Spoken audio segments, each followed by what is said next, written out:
अस्सलाम वालेकुम जनाब, खैरियत से हैं? ठीक है। पहलगाम वाकया यानी कि इंडियन ऑक्युपाइड जम्मू कश्मीर से शुरू होने वाला जो मामला है, अभी किसी हद तक जो सा है वो सीज़ फायर की तरफ गया है। और पाकिस्तान में जो एक थोड़ा सा इत्मीनान पाया जा रहा है वो बिल्कुल दुरुस्त है और इत्मीनान पाना चाहिए। पाकिस्तान बहैसियत एक कौम के अब एक मज़ीद मजबूत कौम बनने की तरफ जा रहा है। लेकिन डेफिनेटली जब कोई चीज़ उठती है, बढ़ती है, एक जगह बनाती है, तो बहुत सारी चीज़ें ऐसी होती हैं जिनका एहतियात किया जाता है।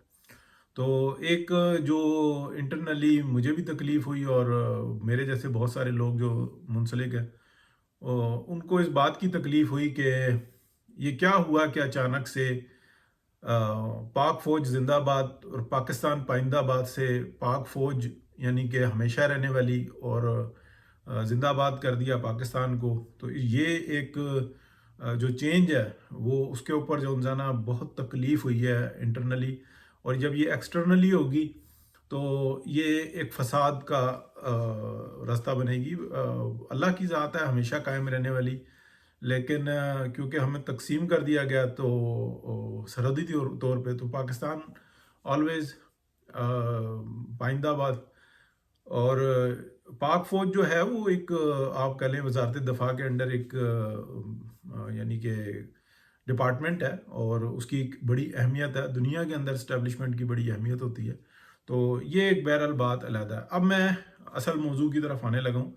पहलगाम से ये जो एक ड्रामा रचाया इंडियन आर्मी थी या इंडियन रॉ थी, तो उसके ऊपर जो इन्वेस्टिगेशन जो इंटरनली काफ़ी हद तक कंप्लीट हो चुकी हुई है और ये दुनिया की मुख्तलिफ एजेंसियों ने की है।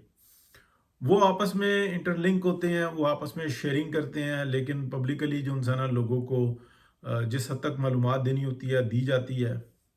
तो जितना वहाँ पे जो सर्कल था ना उसमें पुलिस और जो फौज जो इंडियन वहाँ पर मौजूद थी उन सब के ये बात इल्म में है कि वहाँ पर कोई इंसिडेंट होने वाला है या कोई ऐसा वाक़या होने वाला है जिसकी वजह से बहुत बड़ी तादाद में इंडियन आर्मी को वहाँ से हटा लिया गया था। और जो मौजूद थे उनके इल्म में था कि कुछ ऐसा होगा तो आपने बिल्कुल खामोश रहना है, रिएक्ट नहीं करना।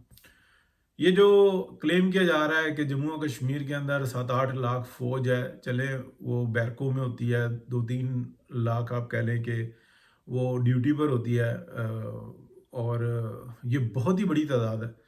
तो उनको इसलिए नहीं खड़ा किया जाता कि यहाँ पे गोलियां चल रही हो या कोई मार कुटाई हो रही हो तो आपने मुंह देखना है, बल्कि वो रिएक्ट करने के लिए होती है। वो पूछता नहीं है, वो फौरन कत्लो गारत करने वाले को रोकता है। तो इतने बड़े वाक़े में 4 बंदे बताए जाते हैं और फिर ये झूठ फैलाया जाता है कि उन्होंने मज़हब पूछ-पूछ के मारा। और जो एक आई वीडियो उसके अंदर खातून बता रही हैं कि वो ये समझा कि ये हिंदू है तो लिहाज़ा उसने उस मुसलमान को मार दिया। और जिस तरह का वो मुसलमान मरा हुआ है, शहीद कह लें, जो भी कर लें आप, यानी कि उसकी जो बॉडी है वो ये बता दिया कि वो तो देख के ही पता लग जाता है कि ये है ही मुसलमान। तो इसका मतलब है कि वो रिएक्ट कर रहा था, तो उसको मारा। या वो इस बात को समझ रहा था, कुछ उसके पास ऐसा एविडेंस था तो उसको मारा। क्या हुआ, क्या नहीं हुआ, इसका ये मैं बीच में आप मौजू के आ गया। लेकिन ये तमाम इन्वेस्टिगेशन जो सी है ना खुल के होनी चाहिए।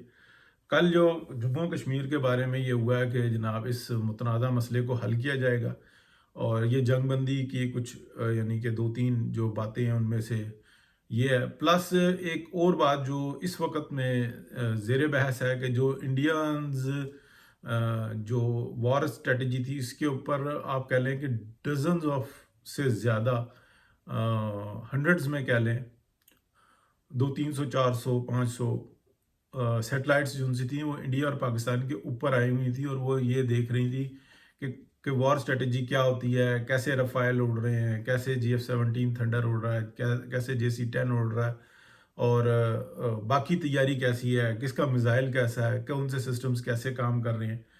ये अपना पूरी दुनिया जो है ना रिसर्च पे लगी हुई थी कि ये वॉर बड़ी अच्छी वॉर, यानी कि पढ़ाने के लिहाज से, समझने के लिहाज से। तो उसके अंदर जो इंडिया ने जो यानी कि बदगुमानी एक हो जाता है ना, मीडिया फोबिया, जैसे इमरान खान को मीडिया फोबिया है।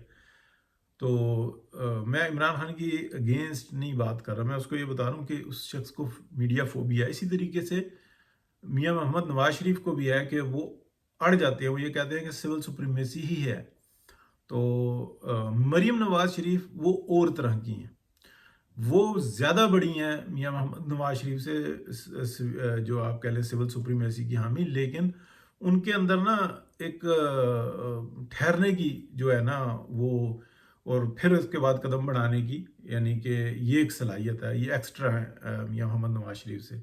जैसे पहला पीडीएम था, जिस तरीके से पीपल्स पार्टी ने एस्टेब्लिशमेंट के साथ मिल के थे ये पहले से ही, और अपना पीएमएलएन को और दीगर पार्टियों को जिस तरीके से उन्होंने डिच किया, तो मरीम नवाज शरीफ को एक झटका लगा था और वो रिकवर कर गई थी। मौलाना फजलुर रहमान इंतहाई परेशान हो गए थे।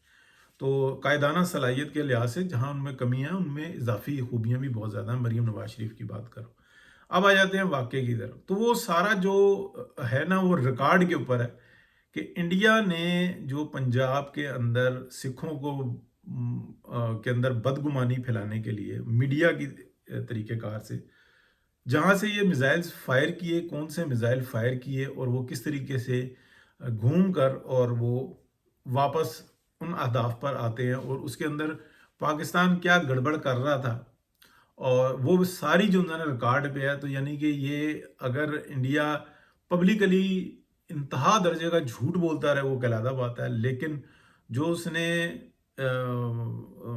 भारतीय जो पंजाबी हैं, उनमें मुसलमान भी हैं, उनमें सिख भी हैं, उनमें कुछ हिंदू भी हैं जो इस रवैये से बहुत ज़्यादा नाला हैं, हिंदुत्व के वो हामी नहीं है बिल्कुल भी, और वो बिल्कुल खुले दिल के हैं। तो वो भी जो उनसे हैं पंजाबी जितने हैं जट, वो इस बात से बहुत परेशान हुए हैं, और उन्होंने कहा कि ऐसा हो नहीं सकता, मुमकिन नहीं है। और पाकिस्तान ने जो अपनी स्ट्रेटजी बनाई वो बिल्कुल, अगर आप देखें तो जब इंडिया अमेरिका का जो अरूज था, वो ये कहते थे कि every secret is open secret. अपनी ताकत को उन्होंने बताया, अपने तरीक़ेकार को अपने बताया, अपने अहदाफ को उन्होंने खुला बताया और अपनी कार्रवाइयों को खुला बताया। इसी तरीके से पाकिस्तान ने बिल्कुल कोई चीज़ अपनी छुपा के नहीं रखी, कोई ऐसा नहीं काम किया। उन्होंने वेट एंड सी की बात की। अभी बिल्कुल वाज़ेह हो चुका हुआ है कि जब मिज़ाइल फायर हुए नूर खान एयर बेस पर और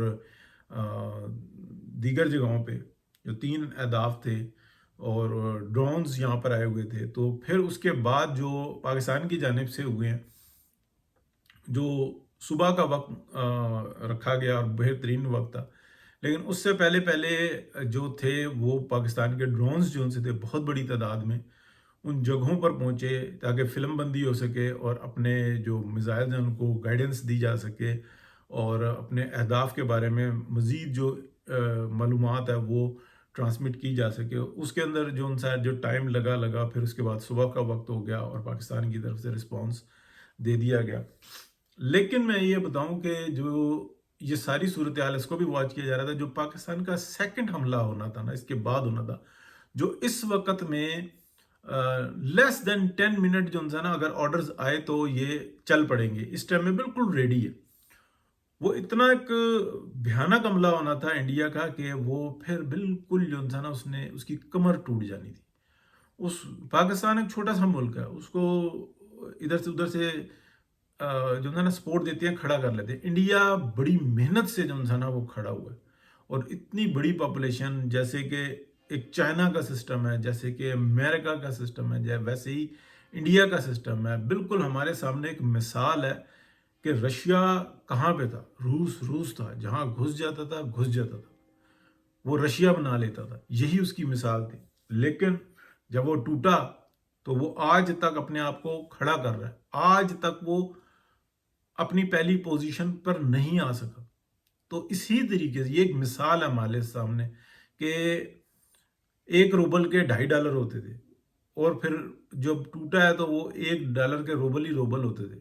ठीक है, तो ये चीज़ हमें मतलब एक मद्देनज़र रखनी चाहिए। तो जो सेकंड हमला होना था, वो इस तरह के मिज़ाइलों और इस तरह के जो आप कह लें कि अटैक के बाद जो था ना, वो दूसरा होना था, क्योंकि जो दूसरे मरहले में जो मिज़ाइल्स जाने थे, वो सुपरसोनिक नहीं होते, लेकिन वो बहुत तेज़ जाते हैं। लेकिन ये तो विद इन मिनट्स जो है ना अपना काम दिखा देते हैं। छोटी सी भी एक गलती जो सी है ना, वो इनको रोक नहीं सकती, जैसे कि इंडियंस बिल्कुल नहीं रोक सके। एक भी जो मिसाइल है वो ऐसा नहीं हुआ कि इंडिया इंटरसेप्ट कर सका हो। इतनी तरतीब थी, इतने ज़बरदस्त ड्रोन्स की उनको सपोर्ट थी। ड्रोन्स ने कुछ ऐसा रिलीज़ किया, कुछ रिलीज़ से मुराद आप समझ लें कि कुछ उन्होंने ऐसा फ़िज़ा में फेंका कि जो मिसाइल्स को रोकने वाला प्रोग्राम था इंडिया का, वो बिल्कुल कंफ्यूज हो गया और वो मिसाइल्स को पहचान ही नहीं सका। तो ये ऐसा क्या हुआ, ये वॉर स्ट्रेटेजी जो उनसे ना पढ़ाई जाएगी। तो पाकिस्तान की कार्रवाई एक्सीलेंट रही है, लेकिन बहुत सारी ऐसी चीज़ें होती हैं कि जब पाकिस्तान के अंदर कोई ऐसी फतह होती है ना, तो वो समझते हैं कि हम अब हर एक की काम कर सकते हैं। अगर हमने दिफा कर लिया तो फिर हम मीशत भी बहुत अच्छी चला सकते हैं, फिर हम कारोबार ज़िंदगी के तमाम जो है ना असूल हमें ही पता है, और जो कोई हमारी बात की मुखालफत करे, उसका जो हशर होना चाहिए वो होना चाहिए। तो इस चीज़ से अल्लाह ताला अपनी पनाह में रखे और हर तरह के शर से अपनी पनाह में रखे। बेहतरीन होना चाहिए और तरीके के साथ। लेकिन मैं बस यही कहूँगा कि जो इस वक्त में पाक फ़ौज की कार्रवाई है, और जिस तरीके से मिलकर कोर्ट्स अपना काम करती रहीं, डेमोक्रेसी अपना काम करती रही, पाक फ़ौज ने अपना काम किया, तो पाकिस्तान जिंदाबाद, पाक फ़ौज जिंदाबाद, पाकिस्तान पाइंदाबाद। अल्लाह हाफिज़।